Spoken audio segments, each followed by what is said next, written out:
Hai teman-teman, kembali lagi nih. Kali ini aku mau menceritakan kisah dari film Den of Thieves yang diperankan oleh Gerard Butler. Oke, kita langsung aja ya. Kisah ini berfokus pada seorang pria yang bernama Ray Merriman. Merriman mempunyai geng yang sangat menakutkan. Anggota di dalamnya adalah Lee Falk tangan kanannya, Moskow si ahli komputer, Markus serdadu perang, dan Sidoni seorang supir andalan. Mereka semua adalah penjahat kelas kakap dan sudah berulang kali melakukan aksi kejahatannya di Amerika Serikat. Pada suatu waktu, Merriman dan gengnya melakukan aksi pencurian mobil lapis baja di sebuah minimarket. Namun karena mereka kurang hati-hati, aksinya tersebut diketahui oleh polisi gangster pimpinan Nick. Merriman yang tahu bahwa Nick ini bukanlah orang sembarangan langsung panik dan memberitahu semua anggota gengnya untuk selalu waspada. Nick beserta timnya membuat penyelidikan tentang aksi-aksi kriminal di Amerika yang semakin meresahkan. Mereka semua sepakat bahwa Merriman adalah dalang dari semuanya. Keesokan harinya, Nick beserta timnya langsung mencari keberadaan Merriman dan gengnya. Dimulai dari pengejaran Markus, Nick dan gengnya berhasil membunuh anggota Merriman. Merriman yang kehilangan serdadu perangnya pun murka kepada gengnya yang tidak bisa melindungi Markus dengan baik. Selanjutnya adalah Donnie supir andalannya. Donnie diciduk di sebuah klub dan langsung diinterogasi habis-habisan di markas polisi. Donnie yang tidak punya pilihan akhirnya mengatakan yang sejujurnya, bahwa Merriman akan melakukan aksi gila dengan cara merampok bank terbesar di Amerika. Nick tidak menahan Donnie dan malah menjadikannya mata-mata polisi. Merriman kembali melakukan aksi kejahatannya. Kali ini dia berhasil merampok salah satu bank swasta di Los Angeles. Nick yang sudah tahu informasi dari Donnie hanya memperhatikan aksi tersebut dari luar. Namun, Merriman melakukan tindakan yang kelewat batas yang membuat Nick dan pihak kepolisian tidak bisa tinggal diam.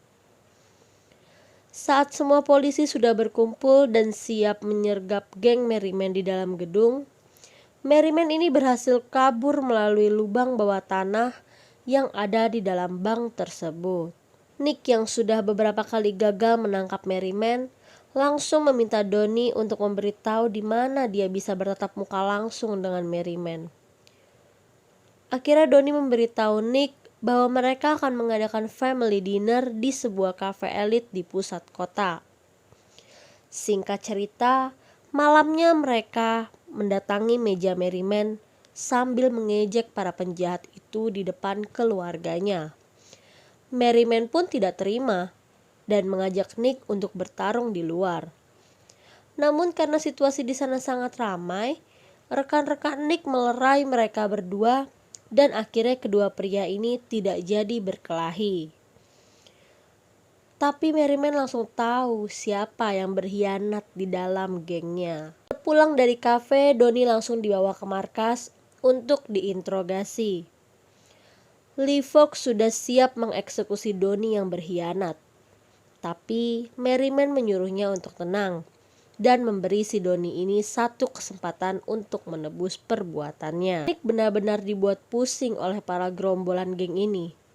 Di samping mereka adalah tim yang solid, background mereka semua adalah militer yang tentunya hebat dalam situasi perang ataupun pertempuran. Merriman langsung melakukan aksi kejahatannya, dimulai dari mengirim Donnie sebagai kurir makanan agar bisa masuk ke bank itu. Nick yang sudah memantau para penjahat itu mengamatinya dengan seksama, tapi ternyata Donnie hanyalah umpan. Merriman beserta Lee Falk sudah masuk dari sisi lain bank menggunakan mobil lapis baja yang dicurinya tempo hari. Mereka berhasil masuk dan bersiap mencuri uang ratusan juta dolar. Nick mendapatkan informasi dari informannya, mulai mencari keberadaan Merriman. Donnie ternyata adalah sang eksekutor uang tersebut. Saat petugas memasuki jam istirahat, Donnie dengan cepat memasuki ke ruang hitung uang plus memasukkan uang itu ke dalam kantong plastik. Saat semua uang sudah berhasil didapat, Donnie menjadi seorang kurir makanan lagi agar bisa keluar dari bank tersebut. Merriman dan Leafock juga meninggalkan bank tersebut setelah Donnie berhasil keluar. Namun si Donnie ini kena sial. Saat dia mau kembali ke markas, dia berhasil ditangkap Nick dan timnya, yang kebetulan lewat di depan bank tersebut. Donnie dihajar habis-habisan oleh tim Nick sampai babak belur. Si informan Merriman mengabarkan bahwa Donnie sudah selesai dan Merriman beserta Leafock langsung memerintahkan Moskow untuk mengambil uang itu sebelum didahului Nick dan timnya. Mendapatkan uang tersebut di tempat pembuangan, geng penjahat ini langsung kembali ke markas secepatnya. Namun Nick berhasil membuntuti mereka semua berkat informasi dari Donnie yang sebelumnya kena ciduk. Merriman pun tidak punya pilihan.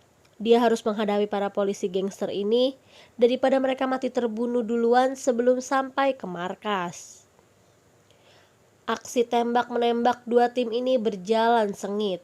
Merriman menggunakan teknik backup yang artinya jika yang satu lari, yang satu menjaga sambil tetap menembak ke arah musuh. Nick beserta timnya pun kewalahan menghadapi strategi militer mereka.